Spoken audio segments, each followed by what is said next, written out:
Thank Hashem that we're able to learn every morning. It's chus of our learning. We should have Beis Hamikdash immediately. Beautiful Shlema. Everyone that needs, and everyone should be safe.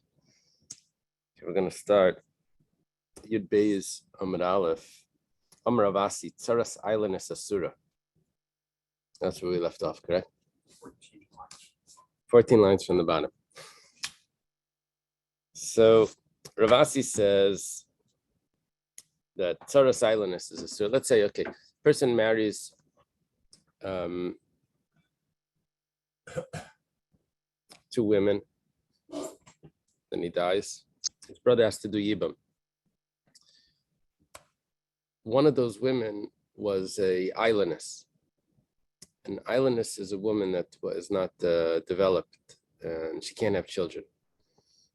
If that's the case, then she is not permissible to do Yibum. So if she doesn't go under the category of being permissible to do Yibum, then all she has is the category of being an erva, a forbidden relation to the now brother of her husband, to the Yavam. So if she's forbidden to do Yibum, so what did we say in all those cases before? If you have a relative, let's say one of the wives is the brother's daughter, right? The first husband, Reuven, is married to Rachel and Leah. So in Rachel is Shimon's daughter, let's say. Reuven married his niece. So now Shimon, of course, can't do Yibam on his daughter. And we said that Sarah is also, the second wife, Leah is also. So in this case, let's say Rachel is the Eilanis, so not related to Shimon in any way, but because Shimon can't do Yibam on the Eilanis, so he can't do Yibam on the Tzara, and that's what Ravasi is saying. Shenemar v'haya b'char sheteilet, and this pasuk is not quoting Yibam, but we understand from this, Prat Eilanis she'ena yeledes. You have the pasuk over there. What's the whole pasuk? Then it quotes. No, yeah, it is talking about the Yibum. It's talking about the child that's born will upkeep the name of the brother of the deceased. The child that's born. Obviously, the woman has to be able to have a child. Okay, Masav Rav Sheshes has a question. It says, Shleisha Achim Nesuin Shalish Nashim Nachriyais Meisechad Me'am. Let's say there's three brothers that they married women that are not related in any way. One of them died. Maimar Umeis. Now there's a concept of Maimar. Maimar is a rabbinic marriage that a Yavam can do on the Yevama. It's not a really, how does Yibam work? He just moves into the house. He lives with her. There's no ceremony. There's no. It's just the relations. However, the rabbis instituted. Oh wow! Good morning. Oh wow! Very nice, beautiful. COVID's over. COVID's over. Yeah. Very nice. Do you want a Hebrew or an English? English. Check on that shelf if there's. I don't even know what volume is the what number is the Koran, Daniel? 14. 14. Do you see a number 14 over there? Yes, I see. Okay. Page 69. Yeah.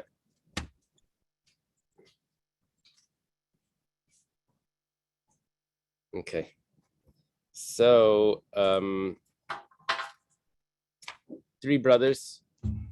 One of them passed away. The second brother, one of the remaining brothers, does Maimar on the deceased wife. So let's say Reuven, Shimon, Levi. Reuven passes away. Shimon does Maimar. That's it. On 12 or 13. We're on 12. We're on page 69 in that book. So he does Maimar on Reuven's wife. Welcome for coming in. Yeah, it's going to be discussing the Eilanis. And then the one that does Mimer passes away. Shimon passes away. He never did the Eboom yet. He just like designated the this wife. What Mimer does is it sort of continues the deceased brother's. It designates this person to the wife. It sounds like a kedushin. It's a type of kedushin, but it also sort of continues the relationship of the deceased brother. It continues it on through the new brother. So Mama is the name for the Lord. Yeah. Mem, Aleph, Mem Resh, like a mimer, like a Hasidic mimer, but it's pronounced Mamar. So the rule is Harei Elu Choltes V'lei Misyavmais. Now we have a problem because Levi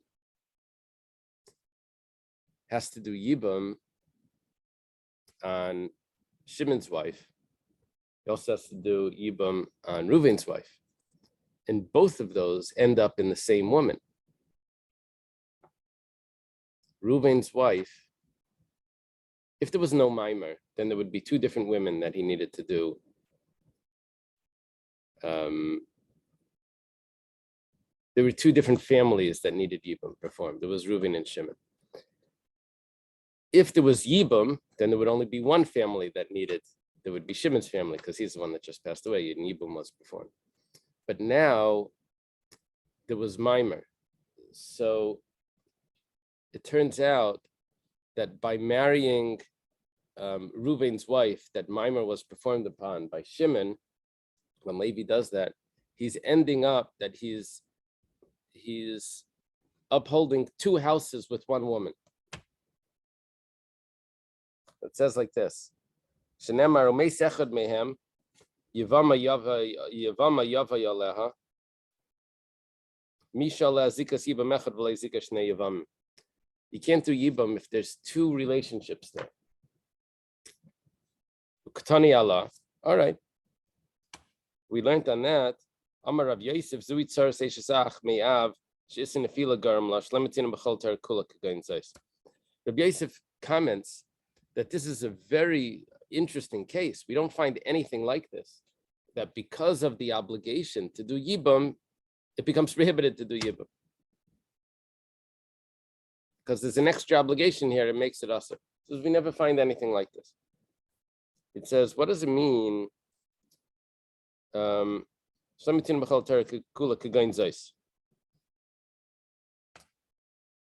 other words, the mitzvah of Yibum of when Reuven passed away is now affecting the mitzvah of Yibum when Shimon passes away, and you can't do Yibum. So it says, Zuhi lemuti mai. What is this coming to exclude? Lav muti tsaras islandis desharia. It must be saying that this is so unique. There's nothing similar to this. It must be that if one of the wives, in a different case, if one of the wives of Reuven that passed away was an islandess is a woman that's not developed, she can't have children.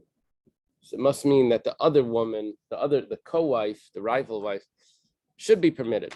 Because when do we say that there's a prohibition that's unique? That's only when it's the Reuven passed away, Shimon does mimer, and then Shimon passes away. And that would be where it would be forbidden. But in another case, it's just I don't know how we're ending up excluding this case. But this would mean that it would be permissible. It says law, where are you getting that from? It's coming to tell me the opposite. It's coming to tell me that it's prohibited. My Zuhi. So what are you telling me? This is the only one where it's prohibited. It says Zuhi disinafilo garam la tsarasa by chalitza. This is the case where, because there's in the case where there's three brothers, first one passed away, Reuven passed away, Shimon does mimer, and then Shimon passes away. This is where there's still an obligation of chalitza.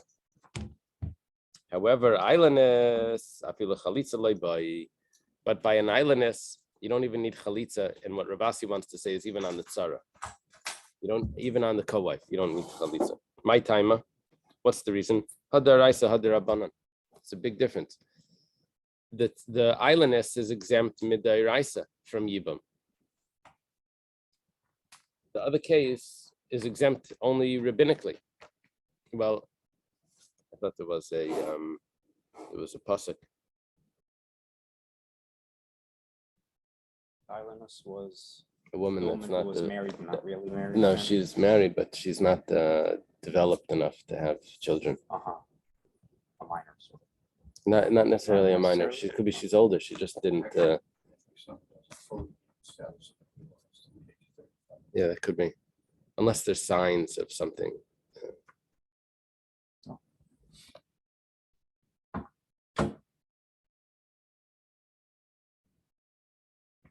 Apparently, even though there's a pasuk here, but it's still only rabbinic that the chalitza is performed.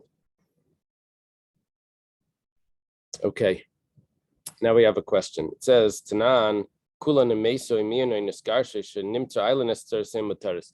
This is the strongest question we can ask on Ravasi. It's mamish exactly the opposite of Ravasi's statement. Ravasi says if Reuven has two wives, one of them is an islandess, she can't have children, so you don't do yibum at all. Not on her, of course, and not on the co-wife either, if Reuven had two wives. Problem is that the Mishnah doesn't say that. The Mishnah says that if one of the wives is an islandess, even if it's a close relative, that islandess happens to be the daughter of Shimon or something, so then you can do yibum on the co-wife. Wow. Exactly the opposite. The Mishnah says exactly the opposite. Well, the explanation for that part of the Mishnah is that since this wife never had the mitzvah of Yibum, so it doesn't affect the co-wife. The mitzvah was never on her because she was an islandess. She's not involved in that whole obligation. But didn't we learn previously that if one of them was exempt, that it exempt all of them? Yeah. One of So them how's that a good- exempt is only if they're under the obligation of Yibum. So then that would exempt all the other wives as well. In other words, let's say Shimon's daughter is Reuven's wife, and Reuven has other wives, so he can't do yibum on his daughter, so they're all exempt. But let's say that daughter was divorced, Reuven divorced her, or let's say that daughter of Shimon was an islandess, she can't have children, so then the mitzvah of yibum was never on that daughter. And so therefore, it's like separates her. She's not part of this exemption because she wasn't in the midst of Yibum anyway. So then she does Yibum on the other wives. It's not considered a tzara over here. It's considered a tzara, but it doesn't exempt because the mitzvah never went on that as an umbrella. It's like she was never a real wife. Kind of. Right. Regarding this. It's a big problem on Ravasi. Ravasi said that an islandess, you don't do yibum on the tzara. It says clearly in the Mishnah you do. The Gemara answers like kasha, shehikerba, kanshla hikerba. Gives me a very interesting explanation. It changes the whole story.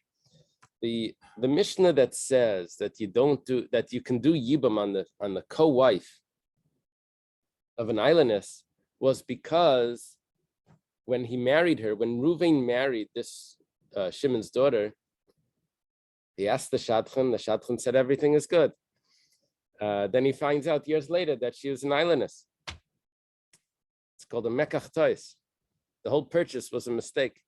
The whole marriage was a mistake. So it was never a real marriage. When does Ravasi say that you can't do yibum? You don't even need to do chalitza. You don't need anything. On the tzara of islandess, that's when the marriage was a real marriage. Why? He knew she was an islandess. He married her anyway. So she's part of the wives. She's part of the wife. Over here in the Mishnah, she's not even one of the wives. The whole thing was a mistake. He found out later she's an islandess. It's a totally different story. Yeah. Why would you be allowed to marry a woman that you know is an islandess? You can marry a woman that can't have children, especially if he's going to have children from other wives. Oh. Yeah, it's not a problem to marry her. Yeah. It's you who to a woman who is old enough that in all circumstances she would not have children? Oh, that's a good question.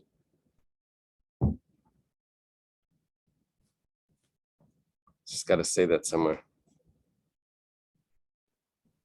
Can you repeat the question? What was it? The question was, if a woman is older and she can't have children, would Yibum apply to such a woman? That it's got to say that clearly. That's The answer is yes, then why wouldn't that apply to an Right. I think it's the opposite. It's the same as an analyst, therefore the answer is an analyst. yeah. Problem is why. As a matter of luck, I don't know if that's correct. That's right. It's got to be something clear. Yeah, but mine's just logic. Yeah, I have a lot, I'm not sure. It's too obvious of a case, no?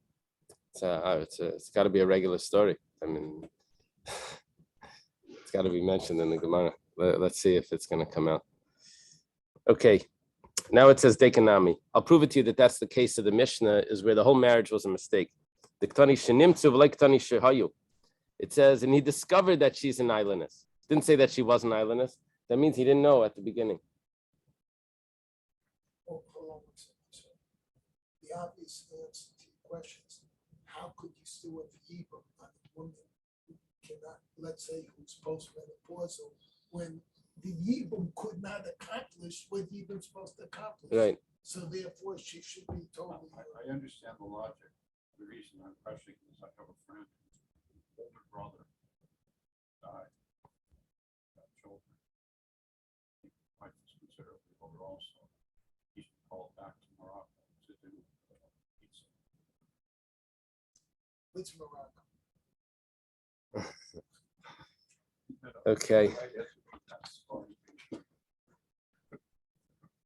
So Amarava, they're discussing someone that has to do chalitza in Morocco. Yeah. Amarava, Rava says we're going to have an interesting statement here. Tsaras islandess muteris. Rava argues on Ravasi. He disagrees with that whole concept.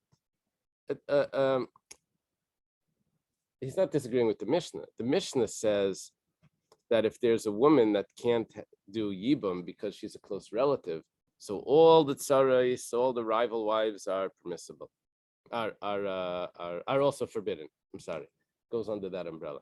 But by an islandess, it's a different story. An islandess, it wasn't that she was an erva, she was that close relative. It's a different story. Vafilu hikaba, and even if it was a real marriage, not the way Ravasi explained the Mishnah. Ravasi explained the Mishnah that you do Yibum on the co-wife of an islandess was because the islandess wasn't really married, because it was a mekach tais. He didn't realize she was an islandess. The whole thing was a mistake, so she's not a part of the wives. Rava says no, she was part of the wives. He knew that she was an islandess. He married her anyway, and nevertheless, you do Yibum on the tzara. Vafilu tzara spita islandess. And even if his daughter, Shimon's daughter, is married to Reuven. Shimon's daughter is an islandess.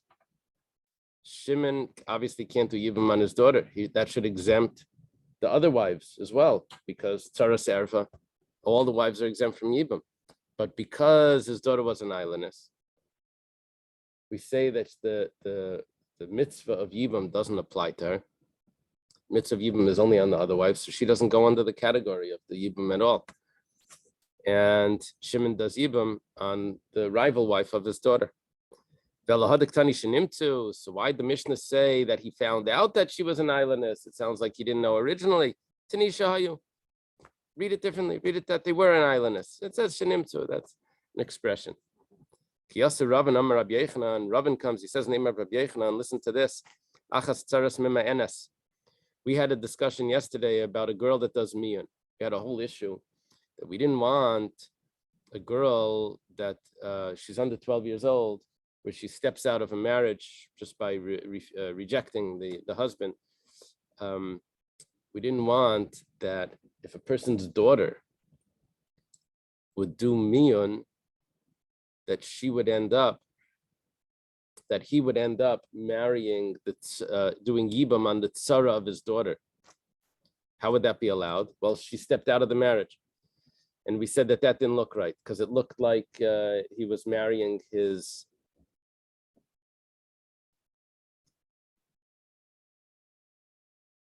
Did we say it looked like he was marrying his daughter-in-law? No, we said it looked like.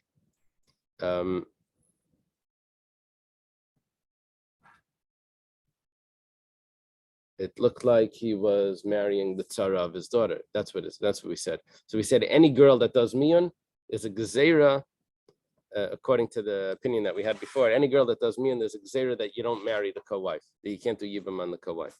Rabbi Yechanan says no. Tzaras manis, you do yibam. Achas tzaras islandess, you do yibam on the tzara of the islandess. He argues with Rabasi. Achas tzaras machse gurushase. And if someone remarries, this was Rabbi Yechanan before, I had a discussion about this. Now apparently he gives an answer. Right? Remember, by Rabbi Yechanan, if a person divorces his wife, she gets married to someone else, he then remarries her, and then he dies. Does the brother do yibam on the other wives? On that wife, he doesn't do yibam. She was forbidden to the husband. You don't do yibam. But what about the other wives? Is it considered, because you don't do yibam on one, do you do on the other? So Rabbi Yechanan had a question. He said, does the kal v'chomer extend to the other wives as well? Over here he says that Rabbi Yechanan says, he gives us an answer that it doesn't extend, and he does yibam on her. Kulon mutaris, all of them are permissible. Okay. Seem to be that we've have an answer to these all of the questions over the last 2 pages. Tani Rav Bibi Kamei Rav Nachman. Rav Bibi taught in front of Rav Nachman, Shalish Nashim Mishamshis B'Maich. There's three women that can use contraceptive to birth control. Mishamshis B'Maich, they have relations, and they use some sort of material that stops the sperm from entering into the uterus. That's different ways of understanding this. I think it's Machlekes Rashi and Tosfos. If they're putting in something there during the relations, or if they're going in afterwards and taking the sperm out, that's Machlekes. Okay, who are these 3 women? It's because of health conditions. Katana Muberes Aminika. A child, a girl, a young girl. She's supposed to use a contraceptive. Muberes is a woman that's pregnant already. Usually we say she won't get pregnant, but apparently there was some rare instance where a woman could get pregnant while she was pregnant, and then it would affect the fetus. The first one. A minika, and a woman that's nursing, also if she gets pregnant, it ruins the milk. It would affect the nursing. So Ketana, what's the reason why she should use this contraceptive? She might get pregnant, she could pass away. Mu'uberes, a pregnant woman, sandal. A sandal means like a face without an image, without any form. We're afraid that one baby is gonna, we had this in Nida, maybe the baby is gonna end up getting pressed because of the new pregnancy. It's going to ruin the first pregnancy. Minika, the nursing woman, she should use the contraceptive. Maybe she'll end up having to wean the baby too young. Yeah. The Gemara is very pushes nursing for at least 2 years. The Gemara says even 4 years to nurse. Some much longer periods than what we're used to. Oh, different times. Right. That's not easy. Yeah. Soy milk. A goat in the backyard. Everyone had a goat in the backyard. Okay. So now the Gemara says, Ezu Ketana. What's considered this young girl that is allowed to use this contraceptive? If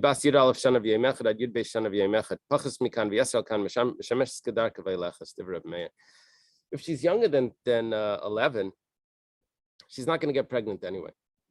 If she's older than 12, then she could get pregnant, she'll be fine. It's only in between 11 and 12 that we have a concern that she may get pregnant and the body isn't strong enough or mature enough. deliver that, to hold the baby and deliver the baby properly. That's what Reb Meir says. Some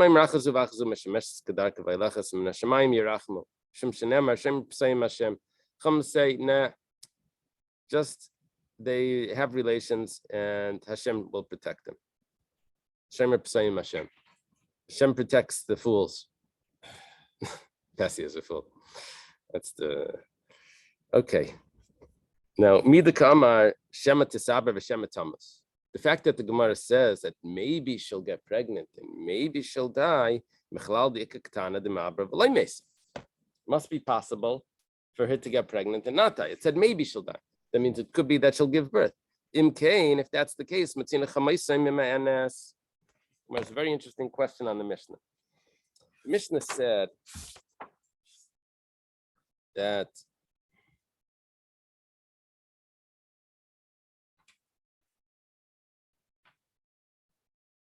any of these wives of Reuven that passed away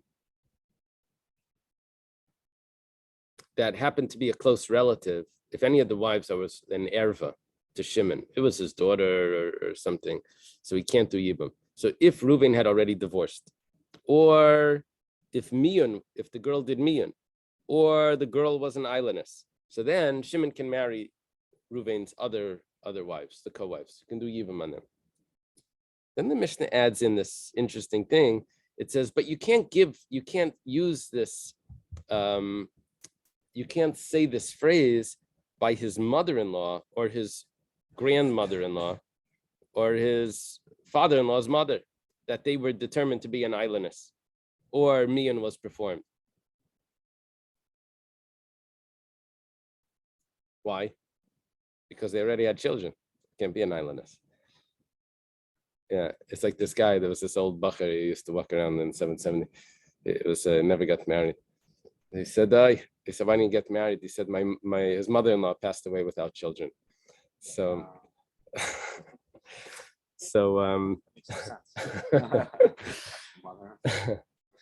so you can't say that his mother-in-law is an islandess. You also can't say that his mother-in-law is a child, is a ketana, and that she did miyun, because if she's a ketana, she wouldn't have been able to have children. But according to what we just learned here, that we don't want her to get pregnant because maybe she'll get pregnant and maybe she'll die. But maybe she'll die means that it's not 100%. It could be that she really won't die. And she will be able to have the children. It only said maybe. So why did the Mishnah tell me that it's impossible for Miyun to be performed? It could be that a very strange case. But Reuven marries this young girl that happens to be, I have to say this different. Reuven marries this young girl. She's only 11 years old or something. She has a baby. Shimon goes ahead and does kedushin on this baby. Gives the money, of course, to Reuven. Marries. Okay, now Reuven dies, and Reuven's wife needs to do Yibam with Shimon. The problem is that this is his mother-in-law.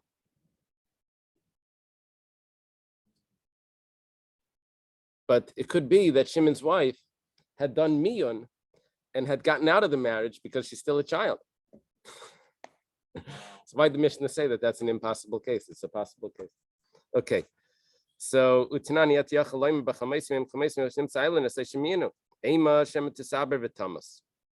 Gemara answers. Don't say that maybe she'll get pregnant and maybe she'll die. What it means is maybe she'll get pregnant and die. But there is no possibility of her getting pregnant and surviving.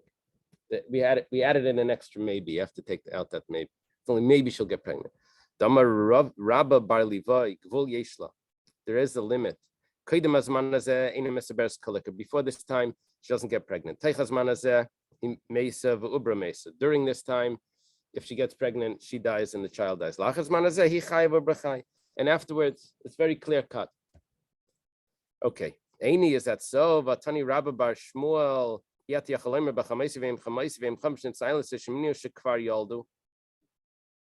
interesting question? You can't say this on a the words of the Mishnah are taught a little differently by Rabbi Bar Shmuel. His words are, you can't say those exceptions of the rules of Yibam. The exceptions were that if the wife was an islandess, or if the wife did miyun, you can't say those exceptions by the mother-in-law, by the grandmother-in-law, and all of that. Why not? Not because it's impossible, but because they already had a child. Why did I have to say they had a child? It should have said because they couldn't have a child if they could do Yibam.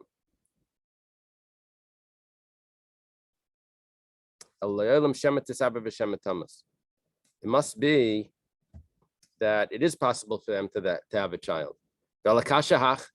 So then why do you tell me that it's impossible? Then it is possible. So now we have the answer, very obvious. The answer is that when is a girl allowed to do miyan?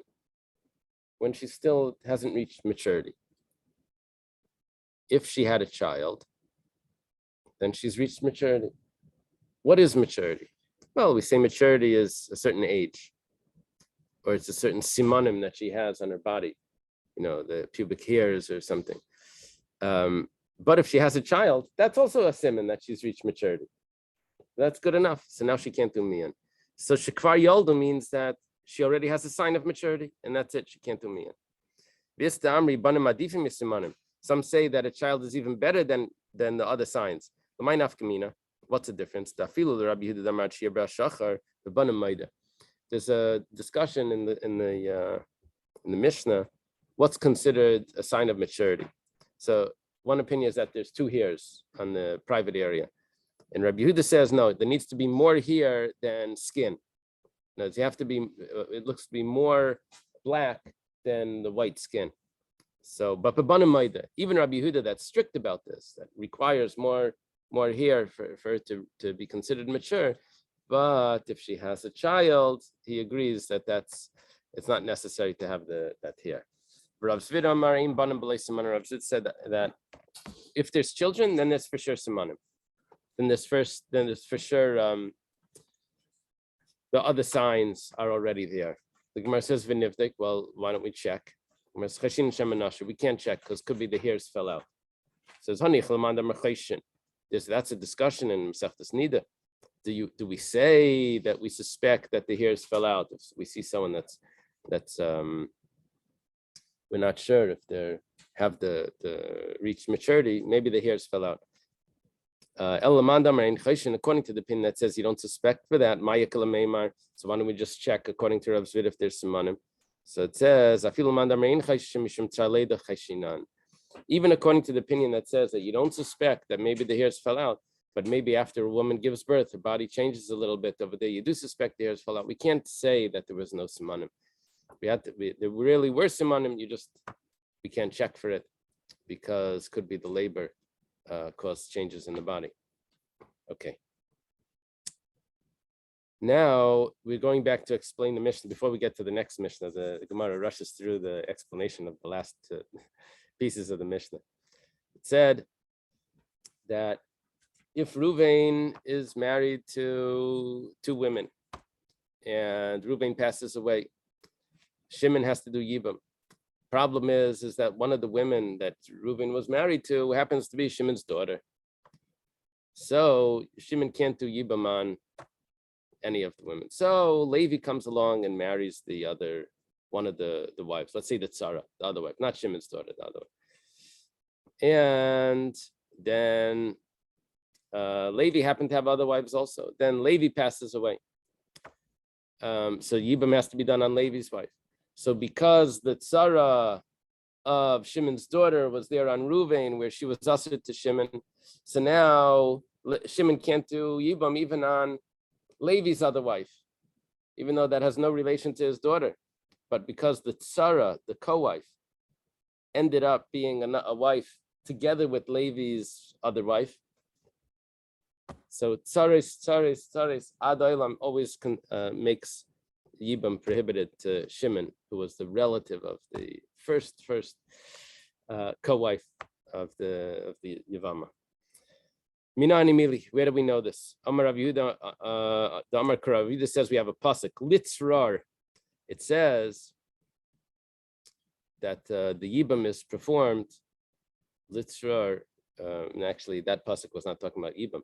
That pasuk was talking about you can't marry your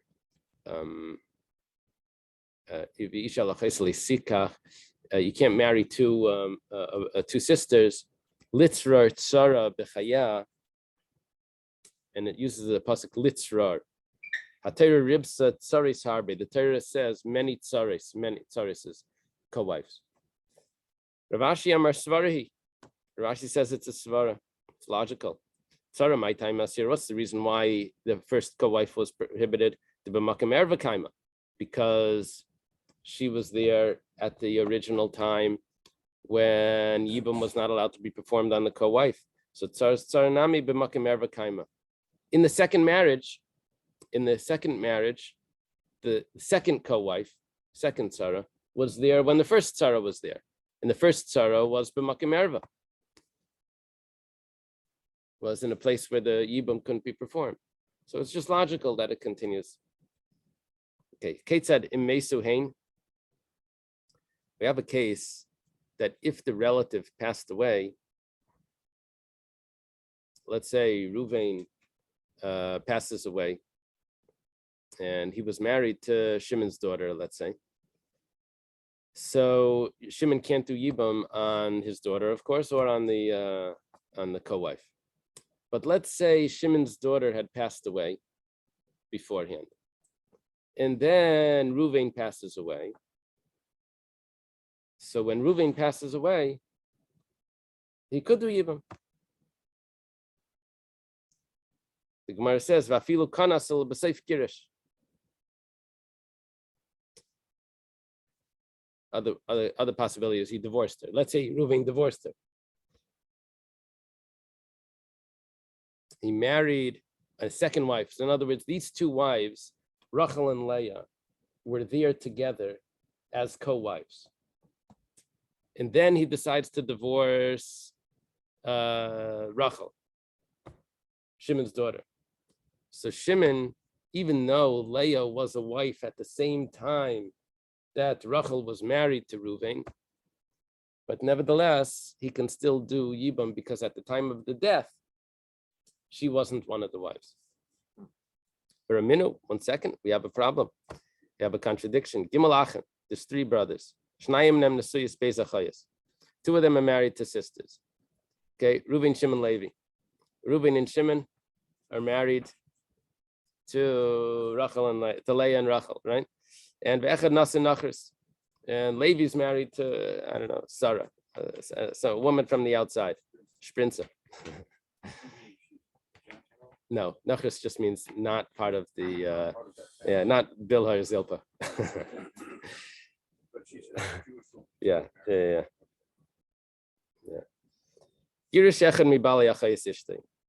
Okay.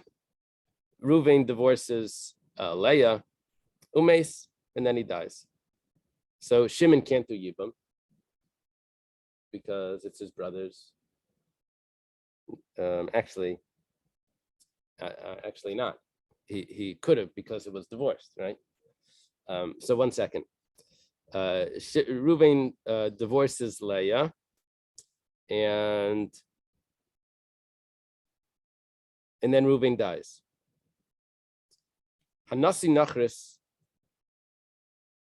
No, Umeis Hanasi Nachris. I'm sorry. Then Levi dies. Reuven doesn't die. Levi dies. Bekansa Hamagarish. So now Reuven marries Levi's wife. He's divorced Rachel. He's divorced Leah, and he marries Sarah. Does Yibam on Sarah. Umeis. Now Reuven dies.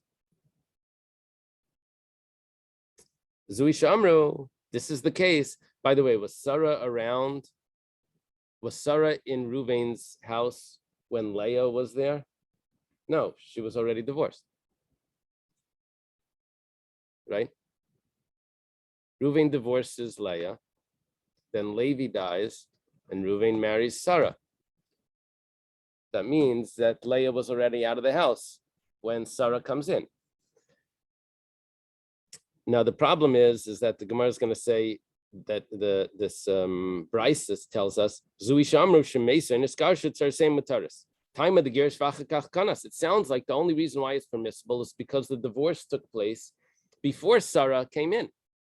You see, now we're going to allow Shimon, when Reuven passes away, we're going to allow Shimon to marry Sarah,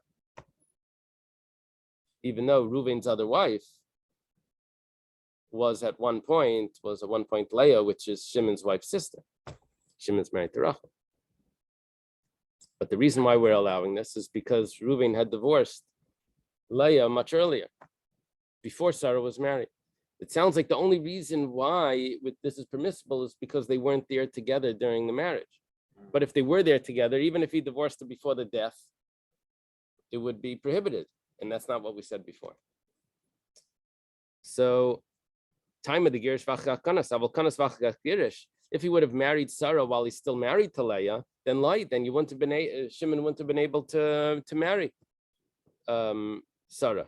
Rabbi Yirmiyah Tavra, Misha Shanazu Le Shanazu. We need a whiteboard with charts.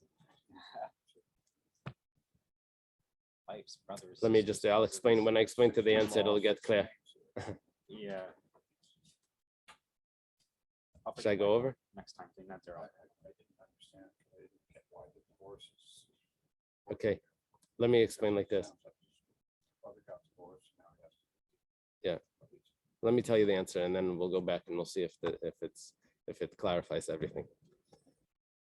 When does the potential of Eboom take place? As soon as Reuven gets married. According to one opinion, Shimon, Levi, Yehuda, all of them are potentially going to do Eboom in case he passes away. Okay? Or Chalitza. There's another approach to this. What are you talking about? Reuven just got married. There's no Eboom. If Reuven passes away, then the mitzvah of Eboom takes effect. Now, what's the difference? Difference is, let's say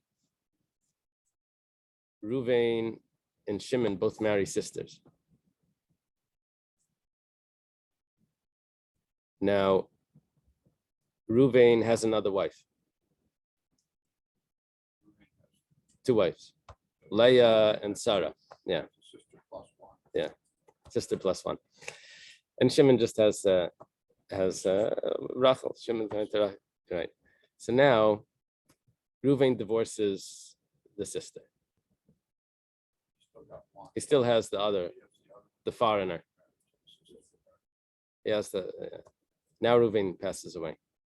So I have two approaches to this. One approach is, when did the mitzvah of Yibam start to brew?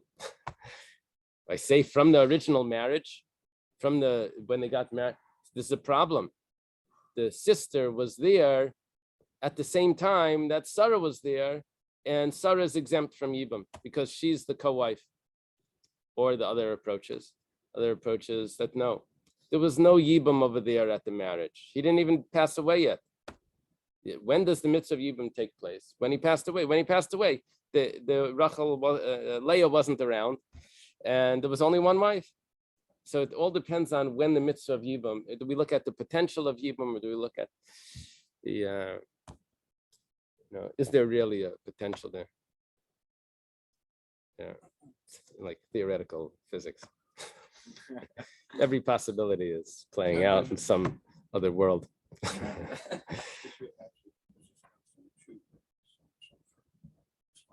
Uh-huh. Uh-huh.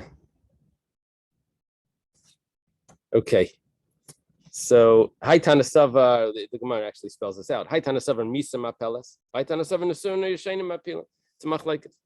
is it the Misa that causes the Yibam, or is it the original marriage? Our whole problem with this brisa was because you were being medayik and saying that, but what if she would have been there at the time of the death? She would have been there before he didn't divorce her before he married the other wife. What if he would? It must be that then it wouldn't work. It's not true. He gave me one case, but the truth is it would have worked even if the case Reuben, Shimon, Levi, and Levi ends up doing Yibam on Sarah, on the other wife.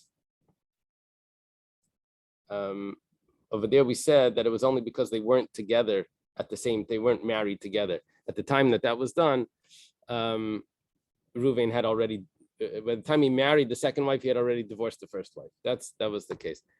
So we thought that was proving that if they would have been married at the same time, that would have been an issue. It says no, that was just one example. Okay. Now we say the Mishnah said anyone that was able to do miyun, that means they're young. But didn't do miyun.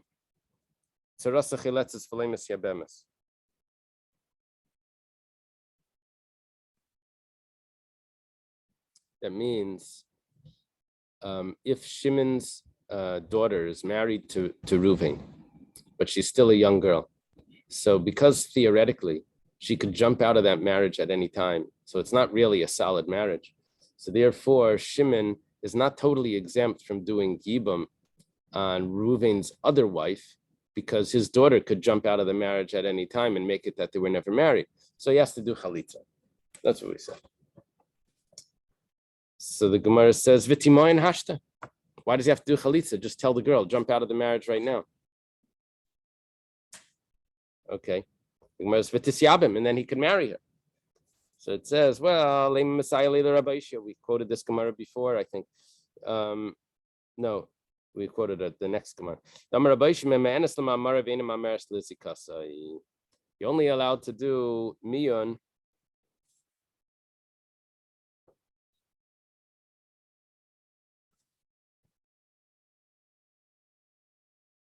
to take away the mimer, but you can't do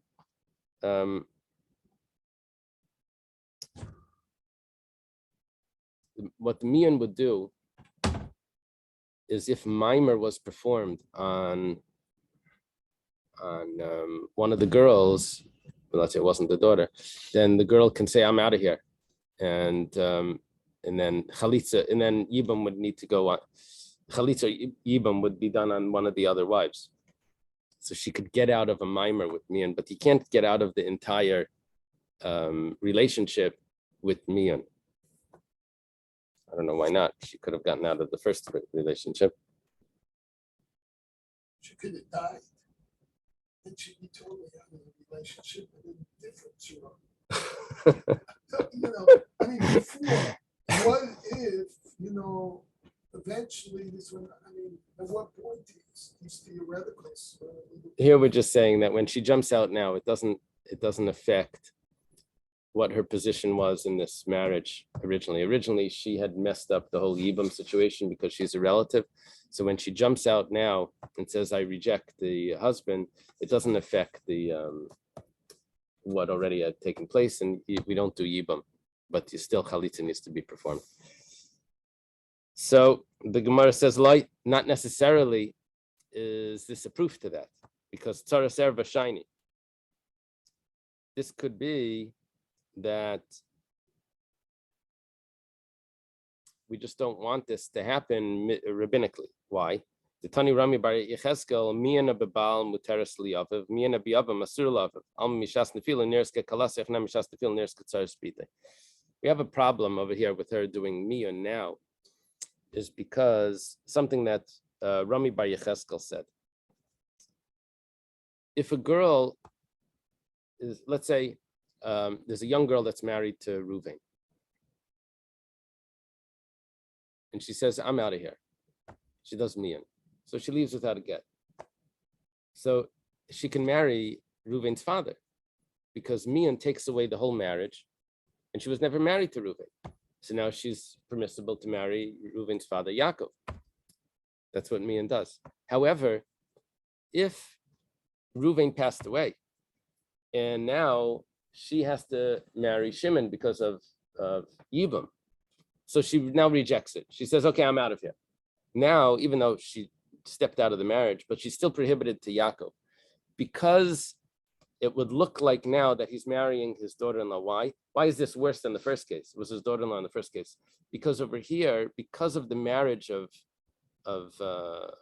Reuven to this girl, it now caused the Yibum to take place, to a Yibum situation. So, and now she has to reject it. So it looks more like a